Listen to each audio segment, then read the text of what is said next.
은혜 많이 받으시기 바랍니다. 예루살렘에서 멀리 떨어진 곳에 한 슬기로운 유대인이 살고 있었습니다. 그에게는 아들이 하나 있었는데 교육률이 높은 그 유대인은 아들을 예루살렘에 있는 좋은 학교로 유학을 보냈습니다. 아들이 학교에서 공부하는 동안에 그 유대인은 갑자기 중병에 걸리게 되었어요. 근데 너무 급박해서 도저히 아들을 만날 수 없다는 생각에 아버지는 유서를 썼습니다. 그 내용은 전 재산을 한 노예에게 양도하는데 아들이 원하는 것 한 가지만은 아들에게 주라는 내용이었습니다. 주인이 죽자 재산을 상속받은 노예는 이 기뻐하며 예루살렘으로 달려가서 아들에게 고하고 유서를 보여주었습니다. 이 모든 재산을 저에게 주라고 써여 있습니다, 아드님. 틀림없는 아버지의 유서인 것을 안 아들은 몹시 놀라고 슬퍼했습니다. 그래서 장례를 잘 치르고 난 아들은 어찌하면 좋을지 진지하게 생각해 보았는 끝에 랍비를 찾아가서 이 형편을 설명하고 물었습니다. 아버지는 어째서 내가 그렇게 평상시 효도하고 아버지 속도 썩이지 않았는데 모든 재산을 나한테 주는 게 아니라 나의 노예한테 준다고 얘기를 했는지 저는 한 번도 섭섭하게 하거나 화나게 한 적이 없습니다. 이 온망 섞인 말투로 얘기를 했더니 이야기를 다 들은 랍비가 이렇게 얘기하는 거예요. 천만의 말씀이에요. 아버지는 가장 지혜로운 유서를 남겨주신 거예요. 네, 정말로 자네를 사랑하셨다네. 그 유서를 보면 그것을 잘 알 거 아닌가 하고 말했어요. 아들은 노예에게 전 재산을 주고 아들인 저에게는 아무것도 남기지 않으셨는데 하고 불만스럽게 말했어요. 랍비는 말하기를 자네 아버님과 같이 자네도 슬기롭게 지혜를 좀 써보게 아버님이 무엇을 바라고 있었는가를 생각한다면 얼마나 훌륭한 유산을 남겼는지를 알게 될 것이네 라고 말했습니다. 무슨 말인지 잘 이해가 가지 않자 이 아들에게 랍비는 다음과 같이 설명해 주었어요. 당신 부친은 자기가 죽었을 때 아들이 없으므로 노예가 재산을 가지고 도망치거나 재산을 써버리거나 죽은 사실마저 아들에게 전하지 않을지도 모른다고 생각을 한 것이네. 그래서 전 재산을 노예에게 주었지.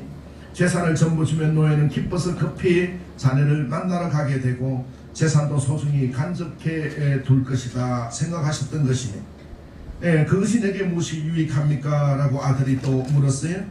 랍비는 대답하기를 젊은이 지혜가 모자란 것 같아. 노예의 재산은 모두 주인에게 속해 있음을 모르는가? 그대의 아버님은 그대에게 하나를 준다 하지 않았는가? 그대는 노예를 고르면 되네. 자네 아버님의 깊은 애정과 지혜가 담겨있는 것이네 라고 말했습니다. 그 젊은이는 그제서야 깨닫고 랍비가 말한 대로 그 재산을 물려준다는 노예를 택하고 재산도 도로 찾게 되고 그리고 나서 그 노예는 해방시켜 주었다고 말합니다. 이 이야기는 우리에게 아주 중요한 교훈을 주고 있습니다.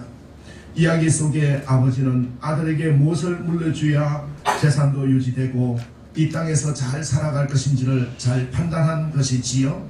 사랑하는 성도 여러분, 여러분은 무엇을 우리 자녀들에게 물려주려고 생각하고 있습니까? 많은 재산과 명예와 권력을 물려주면 3대 이르지 못해서 다 망한다고 얘기를 하지요. 부자 3대 간다는 말이 없다. 3대 가지 못한다는 얘기가 있듯이 우리는 무엇을 물려줘야 할까요? 만약 이 유대인이 아들에게 다른 것을 물려주려 했다면 다 빼앗겼을지도 모를 일이었습니다. 그러나 그는 꼭 필요한 한 가지를 줌으로써 모든 것을 주게 된 것이지요. 사람은 누구나 행복한 삶을 살기를 원합니다. 그리고 또한 자녀들과 후손에게 그 행복을 물려주기를 원하지요. 이렇게 행복한 삶을 사는 것은 우리를 향하신 하나님의 뜻이에요.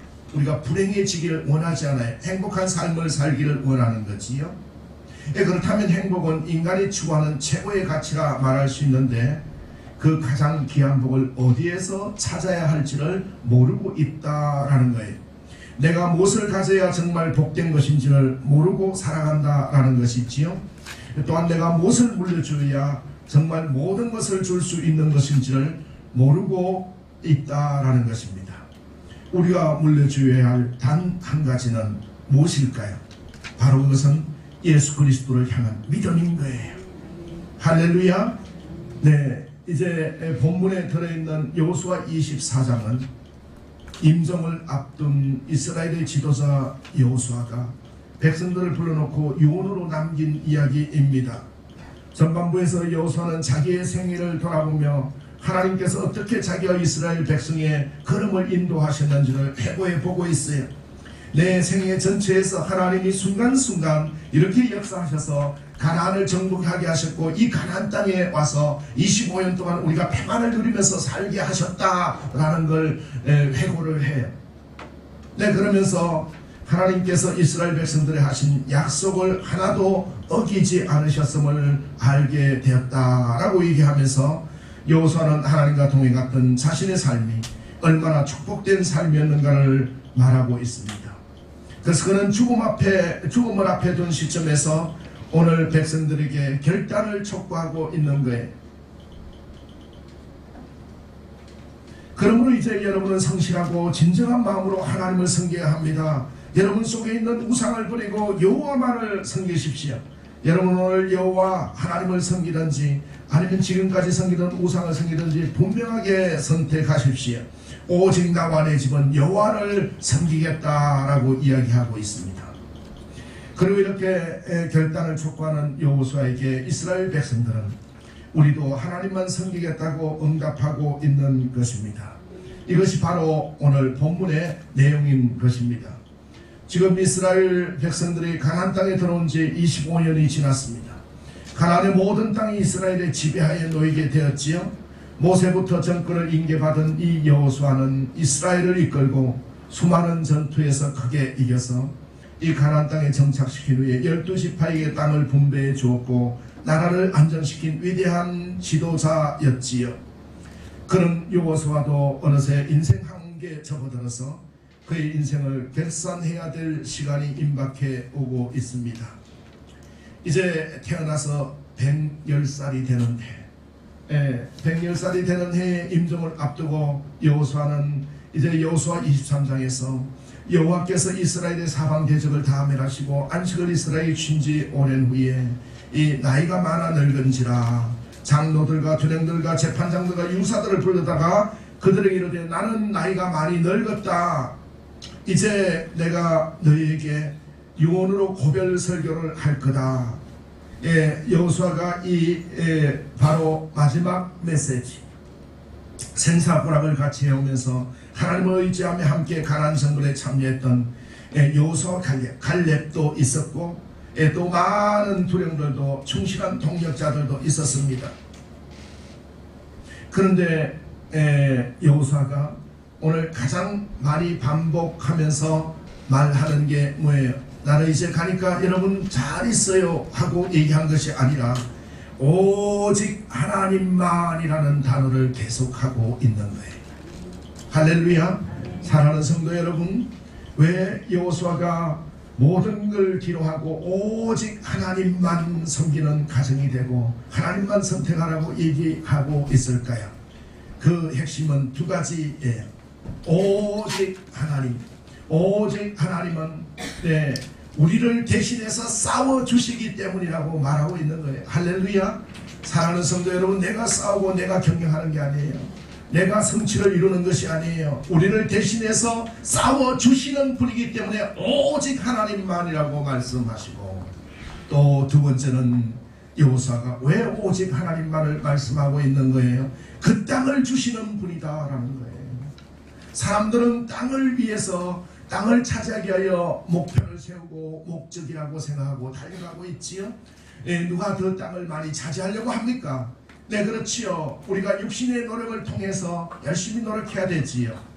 그러나 그 배후에서 이런 비와 늦은 비를 주시지 않으면, 하나님의 역사가 함께 하시지 않으면 땅을 차지할 수 없음을 여호수아는 이제 임종을 앞두고 그 후손들에게 얘기하고 있는 거예요. 하나님이 대신 싸워주시고 그 땅을 주시는 분이다 라고 얘기하는 거예요. 그래서 오직 여호와만 선택하라고 말씀하고 있는 것이지요. 어떤 선택을 하는가에 따라서 사람은 행복해지기도 하고 또 불행해지기도 하는 것이지요. 사랑하는 성도 여러분, 오직 여호와만 왜 선택해야 되는 것일까요? 여호수아 23장 3절에 보면 너희 하나님 여호와께서 너희를 위하여 이 모든 나라에 행하신 일을 너희가 보았거니와 너희 하나님 여호와 그는 너희를 위하여 싸우신 자신이라. 싸우신 자신이라. 사랑하는 성도 여러분, 우리가 인생을 살아오면서 몇십 년 동안 오면서 우리를 대신해서 싸워주신 여호와 하나님을 기억하시기 바랍니다. 할렐루야. 우리를 위하여 대신 싸워주신 그 여호와 하나님을 우리 자녀에게 전파하고 오직 우리 가문은 여호와 하나님만, 우리의 생사와 모든 동락을 주관하시는, 주권적으로 주관하시는 여호와 하나님만을 주장하는 성도 되시기를 바랍니다. 또한 여호수아 23장 5절에 보면 너희 하나님 여호와 그가 너희 앞에서 그들을 쫓아내서 목전에서 떠나게 하시니 너희 하나님 여호와께서 너희에게 말씀하신 대로 너희가 그 땅을 차지할 것이라. 할렐루야. 사랑하는 성도 여러분, 우리가 그 땅을 차지하고 싶고 많은 이윤을 남기고 많이 부흥하고 행복하기를 원해요. 그러나 오직 그들을 쫓아내고 그 땅을 주실 분이 여호와 하나님이심을 믿을 때 이루어짐을 믿으시기 바랍니다. 중요한 것은 하나님은 우리를 위해 싸우시는 분이시고 그 땅을 주시는 하나님으로 소개하고 있는 거예요. 그렇습니다. 하나님은 우리를 위해 지금도 싸워주시는 분이에요. 또 우리들에게 좋은 땅을 예비해 놓고 계시는 분이에요. 할렐루야. 여호수아는 여기에 그치지 않고 그들을 향해서 강조합니다. 그러므로 너희는 스스로 조심하여 너희를 위하여 대신 싸우고 그 땅을 주시는 그 하나님을 사랑하라 라고 얘기하고 있는 거예요. 그래서 우상을 버리고 여호와를 경외하며 성실과 진정으로 그를 섬기리라. 오직 나와 내 집은 여호와를 섬기겠다라고 마지막 하면서도 외치고 있는 거예요.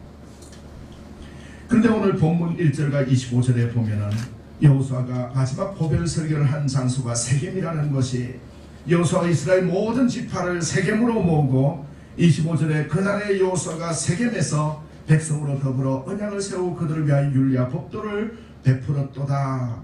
세겜은 여호수아가 마지막 고별 설교를 한 장소지요. 세겜은 그리심산과 에펠산 사이의 골짜기에 자리 잡고 있는 도시예요. 아브라함이 가나안에 처음으로 발을 디뎠을 때 하나님 앞에 제단을 쌓던 곳이, 세겜은 이스라엘의 믿음의 고향이라 할 수 있는 것이지요. 아브라함의 출신이 어디인지 아시지요?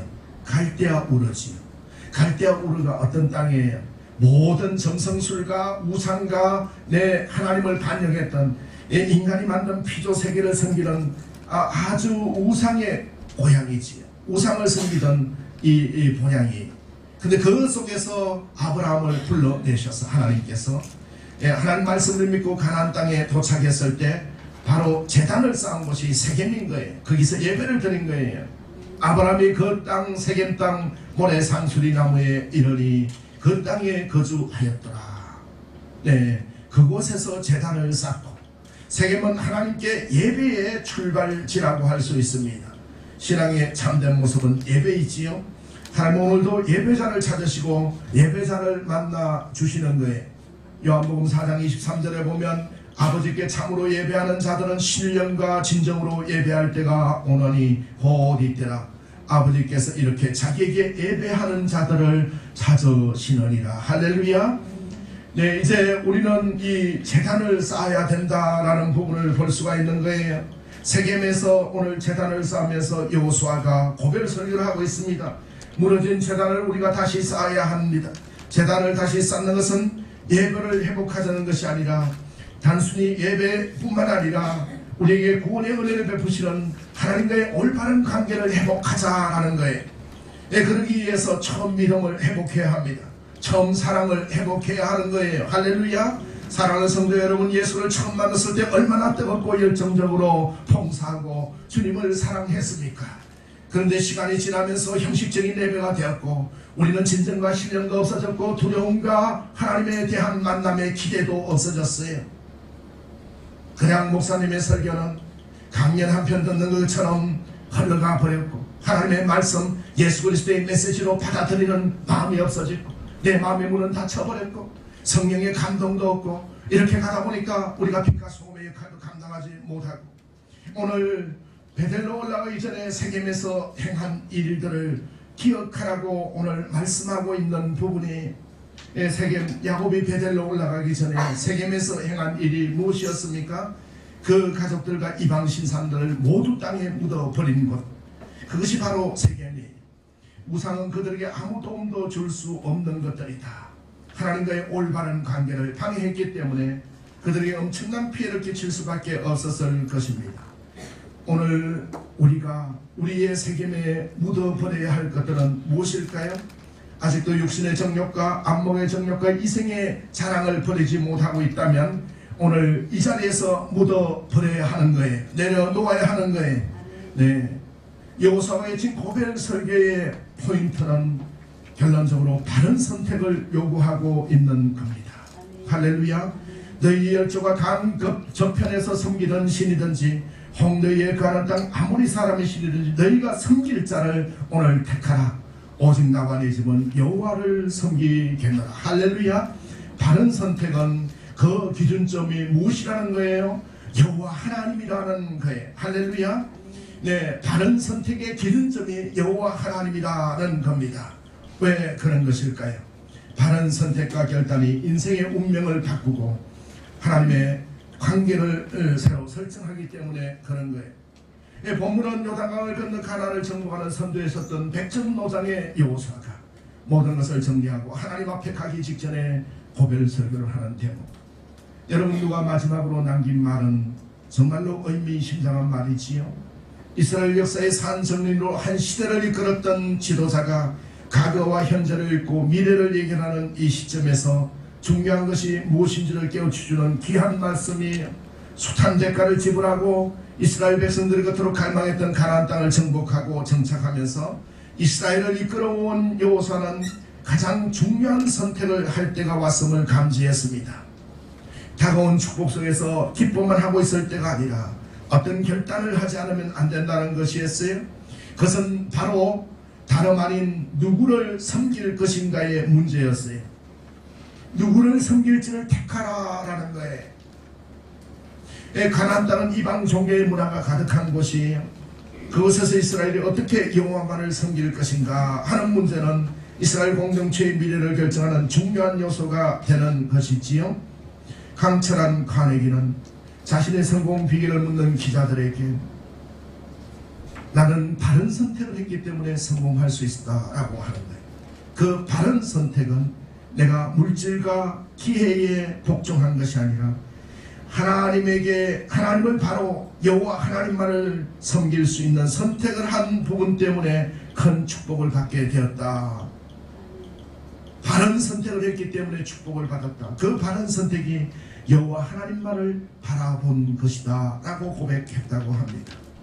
바울은 고린도서 6장 2절에 보라 지금은 은혜 받을 만한 때요 보라 지금은 구원의 날이로다 라고 얘기하고 있습니다. 이 결단의 때가 온 것입니다. 여러분은 여러분 마음속에 어떤 바른 선택을 하실 것입니까? 어떤 선택을 하실 것입니까? 기회는 머무르지 않습니다. 지나가면 끝장입니다. 네, 바른 선택의 결론. 무엇이 바른 선택일까요? 그것은 여호와 하나님을 섬기는 것이에요. 할렐루야. 여호와 하나님을 섬긴다. 여기서 강조하는 것은 여호와 하나님만이 강조되는 거고 섬긴다는 것이 강조된다라는 거예요. 네, 여러분 섬긴다는 것이 무엇입니까? 네, 신앙생활은 섬김인 거예요. 위로는 하나님을 섬기고 교회를 섬기고 주의 종들을 섬기고 성도들을 섬기고 이웃을 섬기고 세상을 섬기는 거예요. 저는 우리 성도님들 중에 어떤 행사나 뭐만 있으면 어떻게 교회에 섬기려고 그러고 뭐 하나라도 있으면 목사님 섬기려고 그러고 장로님 섬기려고 그러고 섬기려고 주의 종들을 섬기려고 하는 그 모습들을 보면서 얼마나 감사하고 그 속에 예수가 들어있는지라는 부분을 볼 수가 있어요. 근데 하나님께 은혜를 받은 사람들에 대해서 우리가 그런 섬김이 있다는 것은 인간의 힘으로 할 수 없는 거예요. 그 속에 예수가 있기 때문에 나타나게 된다라는 걸 볼 수가 있는 거예요. 사람은 창조 때부터 의미 있는 존재로 창조되었어요. 사람이 일할 때 보람과 기쁨을 느끼는 존재지요. 그러므로 이웃을 섬김으로 삶의 의미를 얻는 존재인 거예요. 그 섬기는 삶은 성경의 핵심 내용인 거예요. 하나님이 강조하신 강조 중에 중심이 바로 이 섬기는 삶인 것이다 라는 거예요. 왜 우리가 여호와 하나님을 섬겨야 되는 것일까요? 축복의 비밀이 여기 있기 때문에 그런 거예요. 여호와 하나님을 섬기는 사람은 여호와 하나님께서 우리 내 속에 내주하고 계시기 때문에 그 사랑이 나타나서 이웃을 사랑하게 되고 이웃도 섬기게 되는 걸 볼 수가 있는 것이지요. 예수님께서 가장 힘써 강조하시는 것이 이 섬기는 삶인 것이에요. 내가 세상에 온 것은 섬김을 받으러 온 것도 아니요 도리어 섬기려 왔다라고 했습니다. 그리고 스스로 섬기셨어요. 제자들의 발을 씻어주셨지요. 찾아오는 모든 병자들을 일일이 손으로 만져 고쳐주셨습니다. 그리고 하신 말씀이 너희도 이렇게 하라라고 말씀하는 거예요. 사랑하는 성도 여러분, 신앙생활의 바른 선택은 여호와 하나님만을 섬기는 걸 선택하는 것입니다. 할렐루야. 하나님만을 섬기는 것. 섬긴다는 것은 뭐예요? 섬긴다는 것은 세 가지로 의미를 유추해 볼 수 있는 거예요. 그 섬긴다는 것은 첫 번째로 최우선순위를 결정한다라는 거예요. 여러분, 최우선순위를 주님께 둔다는 거예요. 여러분의 우선순위, 삶의 우선순위는 어디에 두는 것입니까? 여러분 우선순위를 어디에 두나요? 네, 자녀들 공부 많이 시키는데 두고 있으면 실패할 확률이 높습니다. 돈을 많이 버는데 우선순위를 두고 있으면 돈을 많이 벌되 망할 확률이 높습니다. 그러나 돈을 주시는 분, 자녀를 훌륭하게 만드시는 분, 우리의 생사 여타를, 우리의 축복 근한을 가져 계시고 우주를, 천지를 운행하시는 여호와 하나님이 우선되는 선택, 우선순위를 둘 때, 여호와 하나님이 원하시는 삶을 살기로 결단할 때 우리는 축복의 비밀을 만날 수 있고 하나님의 은혜를 누릴 수 있음을 믿으시기 바랍니다. 섬긴다는 것은 기대한다라는 것이에요. 여러분, 섬긴다는 것은 우리가 대통령을 섬긴다, 또 높은 사람들을 섬긴다, 우리가 회사의 사장을 섬기고 높은 사람들을 섬기고 하는 것은 기대가 있기 때문에 그런 거예요. 그들에게 관심과 사랑을 받는 기대가 있는 거예요. 사랑하는 성도 여러분, 여호와만을 섬긴다라는 것은 싸워주시고 땅을 주실 하나님의 은혜를 기대하기 때문에 그런 거예요. 예수를 믿는 사람은 하나님이 주실 그 상급과 보상을 기대하라고 바울은 얘기하고 있는 거예요. 사랑하는 성도 여러분, 기대하면서 살아가는 것, 이것이 하나님의 뜻인 것이에요. 우리 주님께서 싸워주시고 그 땅을 주실 것이다. 그렇기 때문에 우리는 섬긴다는 거예요. 섬긴다는 것은 겸손해진다는 것입니다. 예수님께서 힘이 없으셔서 제자들의 발을 씻기신 것이 아니에요.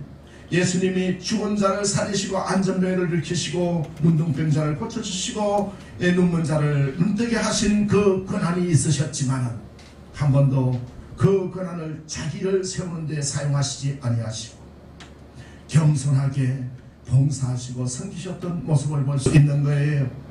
크리스찬의 특징은 바로 이 겸손해진다라는 거예요. 근데 왜 하나님께서 하나님을 잘 섬기라고 여호수아가 얘기하고 있는 것일까요? 사랑하는 성도 여러분, 왜 우리가 자녀들에게 우리 가문은 대대로 여호와만을 섬기는 선택을 해야 된다고 얘기해야 할까요? 그것은 첫 번째, 하나님은 만물의 주인이 되시며 인류 역사의 주재자이시기 때문에 그런 거예요. 할렐루야. 사랑하는 성도 여러분, 만물의 주인이시고 역사의 주재자이심을 믿으시기 바랍니다. 사무엘상 2장 8절에 여호와께서 세계를 그 위에 세우셨다라고 찬양했어요. 하나님은 만물의 주인이시고 또 인류 역사의 대주재자이시다. 두 번째로, 하나님은 우리의 보호자가 되시기 때문에 그런 거예요. 하나님은 우리가 행한 모든 길에서 우리의 지난 모든 백성 중에서 우리를 보호하셨다 17절에 말씀하고 있어요. 하나님은 우리를 보호하시기 때문에 우리는 하나님만을 잘 섬겨야 된다라는 거예요. 그리고 하나님은 우리 인간들의 생사화복을 주관하시기 때문인 거예요. 생사화복이 뭐예요? 살고 죽는 문제. 그리고 화를 당하고 축복을 받는 문제의 주관자이시기 때문에 그런 거예요. 할렐루야. 사랑하는 성도 여러분, 주권이 누구에게 있습니까?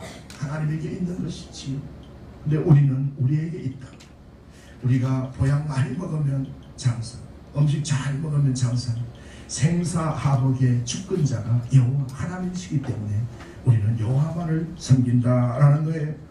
한나의 고백을 들어보세요. 사무엘상 2장 6절 7절에 여호와는 죽이기도 하시고 살리기도 하시며 엄부에 내리기도 하시고 올리기도 하시는, 여호와는 가난하게도 하시고 부하게도 하시며 낮추기도 하시고 높이시기도 하시는도다. 이 고백이 성도님에게 임재하시기를 예수 이름으로 축원합니다.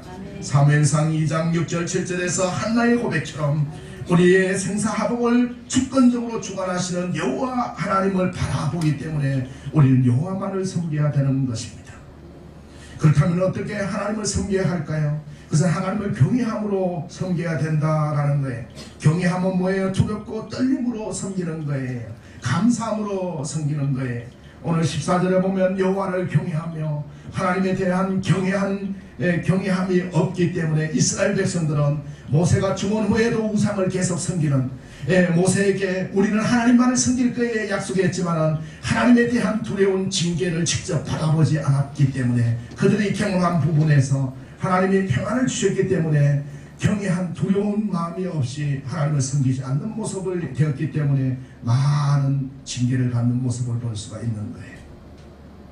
사랑하는 성도 여러분, 우리가 예배자로 또 하나님을 섬기는 부분에서 하나님의 말씀을 두렵고 떨림으로 받는 거예요. 할렐루야. 네, 두렵고 떨린다는 말은 하나님의 존엄에 대하여 두려움과 무서움을 나타내는 말이 아니고 내가 바로 서지 못함을 두려워하고 떨어야 된다라는 말이에요. 내가 회개하지 못함을 두려워하고 떨어야 된다라는 말. 하나님을 경외한다는 말은 그분에 대한 존경심으로 경건과 봉사의 행위를 하는 의미를 말하는 거예요. 그리고 우리는 어떻게 하나님을 섬겨야 하는가? 우상을 버리고 섬겨야 한다. 오늘 14절, 16절, 23절에 계속해서 여호수아는 얘기하고 있는 거예요. 옛날에 부족 간의 전쟁이 많다 보니까 이 전쟁을 피하고 싶은 경우에 상대와 협약을 하지요. 그리고 이 평화협정을 맞을 때 상대방을 공격하지 않을 뿐만 아니라 상대방의 종교를 인정하는 것이 중요해서 너희가 섬기는 신을 우리가 섬기고 우리가 섬기는 신을 너희도 섬기리라, 이렇게 한 경우가 많아요. 하나님께서는 이것을 하지 말라라고 말씀하는 거예요. 사랑하는 성도 여러분, 우리 마음속에 우상이 무엇일까요? 우리 마음속에 자네가 우상인 분이 있습니까? 또한 물질이 우상인 분이 있습니까? 권력이 우상인 분이 있습니까? 하나님께서 이 내 앞에 우상을 두지 말라라고 말씀하고 있는 거예요. 왜 이런 명령을 내리실까요? 우상 숭배는 하나님을 등지고 이 세상의 방식으로 살아가는 걸 말하는 거예요. 그래서 시편 106편 36절에 그 우상들을 섬김으로 그것이 저희에게 올무가 되었도다라고 얘기하고 있는 거예요. 우상은 꼭 어떤 형상에만 섬기는 것을 가리키지 않습니다. 하나님보다 더 사랑하는 것이 있다면 그것이 우상인 거예요. 세상을 하나님보다 더 사랑하면 그것이 우상이 되는 거예요. 물질을 하나님보다 더 사랑하면 그것이 우상이 되고 명예와 인기도 마찬가지가 되는 거예요. 모든 삶의 우선순위를 하나님께 두시기를 예수 이름으로 축원합니다. 어떻게 섬겨야 되는 거예요? 오직 주님만 바라보는 것입니다. 왜 그런 거예요? 오늘 19절에 보면 주님은 질투하시는 하나님이다 라고 했어요. 결혼한 남녀가 다른 남편이 다른 여자를 사모하고 또 그 아내가 다른 남자를 사모하는 것, 이 질투가 일어나게 되는 거고 그것은 본질적인 사랑이 아니다라는 걸 말씀하는 거예요. 하나님은 질투하시는 하나님이시다. 그만큼 우리를 사랑하시고 우리의 온전한 사랑을 받으시기를 원하는 것입니다. 할렐루야. 하나님을 잘 섬기는 자가 받는 축복이 무엇일까요? 그것은 세 가지 큰 축복이 약속되어 있습니다. 사랑하는 성도 여러분, 예수 이름으로 여러분이 예배에 참여하고 예수 이름으로 찬양하고 예수 이름으로 밑에 휴지 하나 줍는 것들은 다 우리가 봉사자로 하나님을 섬기는 경건한 자들의 모습이라고 볼 수 있는 거예요. 그 하나님을 잘 섬기는 자가 받는 축복은 첫 번째 풍성함과 번창이라는 거예요. 할렐루야. 가뭄이 극심한 속에서도 하나님을 섬기는 사람들은, 이 메르스가 창궐하는 속에서 하나님을 섬기는 사람들은 그것을 피해간다라고 얘기하고 있는 거예요. 사랑하는 성도 여러분, 신명기 11장 13절 15절에 보면 내가 오늘날 너희에게 명하는 나의 명령을 너희가 만일 청종하고 여호와를 사랑하여 마음을 다하고 성품을 다하여 섬기면 너희 땅에 이른 비와 늦은 비를 적당한 때에 내리시는 너희가 곡식과 포도주와 기름을 얻을 것이요 육축을 위하여 덜에 풀이 나게 하시리니 내가 먹고 배부를 것이라. 할렐루야. 사랑하는 성도 여러분, 오늘 신명기 11장 13절 15절에 있는 축복을 여호와 하나님만을 섬길 때 받으실 줄 믿으시기 바랍니다. 저는 이 신명기 11장 13절 15절 이 말씀을 믿고 여호와 하나님을 잘 섬겨서 엄청난 축복을 받은 많은 분들을 바라볼 수가 있는 거예요. 그래서 풍성함과 번영을 누리기를 원하시는 분들은 하나님을 잘 섬기는 자가 받는 축복을 바라보시기 바랍니다. 우리가 알아야 하나님을 잘 섬길 거 아니에요. 아침에 일찍 나와서 예배 준비하는 것도, 또한 우리가 예배 후에 정리하는 것, 이 작은 것들, 나 중심이 아니라 하나님 예수 이름 때문에 봉사하고 헌신하는 것들은 결국 번창과 풍성함을 하나님께서 주시는 은혜를 받게 됨을 믿으시기 바랍니다. 두 번째로는 뭐예요? 형통의 축복을 받는 거예요. 여러분, 어떤 일을 해도 막히는 사람이 있고 어떤 일을 해도 계속 풀려나가는 사람이 있어요. 무엇을 하든지 어떤 일을 하든지 처음에 어려운 것 해도 형통하게 이루어지는 부분이 있어요. 이것이 하나님의 축복이다라는 거예요. 여호와를 경외하며 거도에 행하는 자마다 복이 있도다. 복이 있는 사람은 어떤 거예요? 내 손이 수고한 대로 먹는다라는 거예요. 시편 128편 1절에서 6절에 보면 하나님께 축복을 받은 사람들은 내 손에 수고한 대로 먹는 거예요. 내가 공부는 엄청나게 많이 했는데 수고한 대로 결과를 얻지 못하는 사람이 있고, 농사는 많이 씨앗은 뿌렸는데 내가 수고한 대로 이상으로 거둬들이는 사람이 있다라는 거예요. 하나님은 형통케 해주겠다는 거예요. 너희의 삶에서 때로 따라서는 요셉과 같이 감옥에 갇혀지고 오해를 받는 일이 있더라도 그 삶의 전체를 미루어 형통케 해주겠다라는 거예요. 그리고 세 번째 축복은 뭐예요? 세 번째, 여호와 하나님을 잘 섬기는 그 가문에 주시는 큰 축복이 자녀에 대한 축복을 주신다는 거예요. 할렐루야. 사랑하는 성도 여러분, 시편 144편 12절에서 15절에 우리 아이들은 어리다가 장성한 나무 같으며 우리 딸들은 궁정의 시간대로 아름답게 다듬은 모퉁이 돌과 같으며 우리의 곳간에는 백국이 가득하며 우리의 양은 들에서 천천과 만만으로 번성하며 우리 수소는 무겁게 실었으며 또 우리를 침노하는 일이나 우리가 나이를 나아가 막는 일이 없으며 우리의 거리는 설피 부르짐이 없을진데 이러한 백성은 복이 있나니 여호와를 자기 하나님으로 삼는 백성은 복이 있도다 라고 하셨어요. 할렐루야.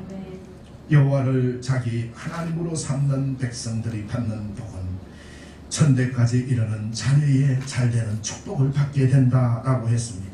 복 받기를 원하십니까? 그렇다면 여호수아의 고백이 우리의 고백이 되어야 하는 것입니다. 오직 나와 내 집은 여호와를 섬기겠노라. 이 얼마나 뜨거운 신앙의 열정인지 모르겠습니다. 오직 나와 내 집은 여호와를 섬기겠노라. 오늘도 우리도 불같은 뜨거운 신앙의 소유자들이 다 되시기를 소원합니다. 뜨거운 신앙이란 책임을 지는 거예요. 최고령의 현역 비서가 성공하는 CEO 뒤에는 명품 비서가 있다라는 책을 써냈어요. 단순한 비서가 아니라 최고 경영자의 최고 비즈니스 파트너가 되기 위하여 몸부림치던 자치가 담겨있는 책인데 65세가 된 지금까지 탁월한 비서로서 직책을 멋지게 감당하고 있는지 이러한 삶의 결정에 이르기까지 달려온 궤적을 보여주는데 그녀가 명문여대 약대 출신이고 남편은 한국 최고의 명문대 철학과 교수예요. 부를 것 없는 그런 사람인데 오히려 대우받아야 할 신분의 사람인데 말단처럼 여겨지는 비서 직책을 감당할 수 있었는가. 커피 타는 일부터 상간에 구두 닦는 일들, 하찮은 일들을 전쟁처럼 여기며 달려올 수 있는가? 그의 고백 속에서 이렇게 얘기합니다. 하찮은 일도 소중히 여기는 마음이 바로 나를 비밀을 맡은 자, 비서가 해야 될 일이었다 라고 합니다. 사랑하는 성도 여러분, 하찮은 일도 소중히 여기는 이 마음이 바로 하나님의 비밀을 맡은 사람들이 해야 될 일임을 믿으시기 바랍니다. 뜨거운 신앙이란 열심을 다하는 거예요. 사람이 살아가는 가장 아름다운 모습은 자신이 하는 일에 열심을 다하는 것이에요. 그렇습니다. 우리가 주님을 섬기는 신앙생활을 할 때 이마에 땀을 흘려야 하는 거예요. 이게 바로 뜨거운 신앙인 거예요.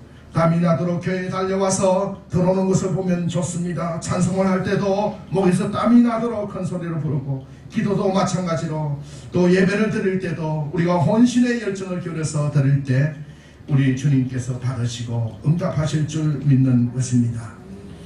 뜨거운 신앙, 뜨겁게 주님을 사랑함으로써 우리는 그동안 우리 주님 앞에 바른 선택의 축복의 통로가 무엇인지를 모르고 살았던 것에서 이 바른 선택을 통해서 우리가 뜨겁게 주님을 사랑함으로써 오직 우리 집은 여호와 하나님만을 선택함으로써 하나님께 봉사하고 예수 그리스도의 복음이 우리 속에 들어옴으로써 가난하고 힘든 사람들을 향해서 우리가 예수의 복음을 전하고 그들을 사랑하고 이웃을 향해 섬기고 봉사할 때 하나님의 놀라운 축복의 통로가 이루어질 줄 믿습니다.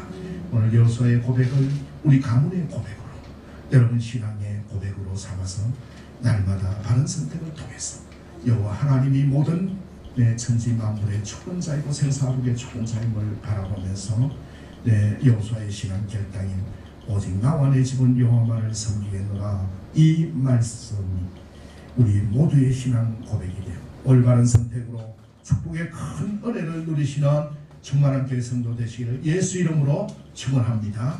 기도하겠습니다.